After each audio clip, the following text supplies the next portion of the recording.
भगवान बुद्ध को जब ज्ञान की प्राप्ति हो गई तो फिर वे संसार को उस ज्ञान से आलोकित करने निकल पड़े। भगवान बुद्ध किसी गांव में जीवन के विभिन्न आयामों पर प्रतिदिन व्याख्यान देते।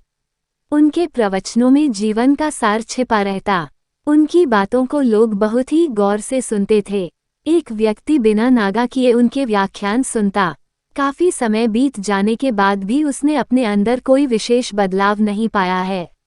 इससे परेशान होकर वह एक दिन बुद्ध के पास गया और बोला कि वह लंबे समय से एक अच्छा इंसान बनने के लिए उनके प्रवचनों को सुनता रहा है, लेकिन इससे उसे कोई विशेष लाभ नहीं हुआ। वह एक अच्छा इंसान नहीं बन पाया, उसमें कोई बदलाव नहीं आया है। उसकी बातों को सुनकर बुद्ध मुस्कुराए। उन्होंने उसके सामने उसके गांव का नाम, वहां तक की दूरी, वो वहां कैसे जाता है आदि जैसे प्रश्नों की झड़ी लगा दी। जब बुद्ध ने उससे कहा कि क्या वह यहाँ से बैठे बैठे अपने गांव पहुंच जाएगा, तो वह झुंझला गया।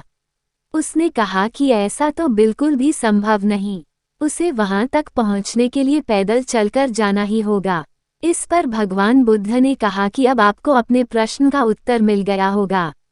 यदि आपको अपने गांव का रास्ता पता है, लेकिन इस जानकारी को व्यवहार में लाए बिना वहां नहीं पहुंचा जा सकता है, उसी प्रकार यदि आपके पास ज्ञान है और आप इसको अपने जीवन में अमल में लाए बिना एक बढ़िया इंसान नहीं बन सकते।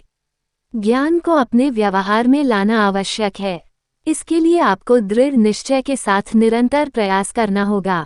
कथा का सार: ज्ञान को व्यवहार में लाए बिना लक्ष्य की प्राप्ति नहीं की जा सकती है।